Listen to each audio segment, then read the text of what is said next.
না না এইবিলাক সব কথাতে থাকেতো আপোনাৰ চাৰিটা ককাই ভাই একেলগে থকাৰ পাছত তাতো মাজত কিবা এটা কথাত সন্তুষ্ট অসন্তুষ্ট কোনোবাই ক'লে যে মই 10 মিনিট পালোঁ সি 5 মিনিট পালে এইবিলাক কথা নহয় মঞ্চ বুলি নহয় আপুনি গোটেই কথাটো আপোনাকে বিশ্লেষণ কৰক আৰু আপোনালোকেও এইটো বিশ্লেষণ কৰাৰ উপযুক্ত সময় হোৱা নাই আৰু অকণমান সময় আপুনি যাব দিয়ক আৰু যদি বেয়া পিনে যায় তেতিয়া মই আপোনালোকৰ আগত ইয়াৰ বিষয়ে লৈ বিশ্লেষণ কৰিম কাৰণ এতিয়া কোনোবা এজন দুজন ব্যক্তিয়ে যদি গৈ কিবা এটা কৰে বা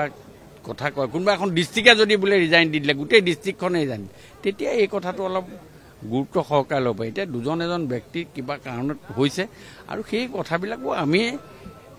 বেক কেলকুলেশ্যন আমাৰ ফালৰ পৰা কৰি থকা হৈছে আমি কৰিছোঁ যে কি কাৰণে হ'ল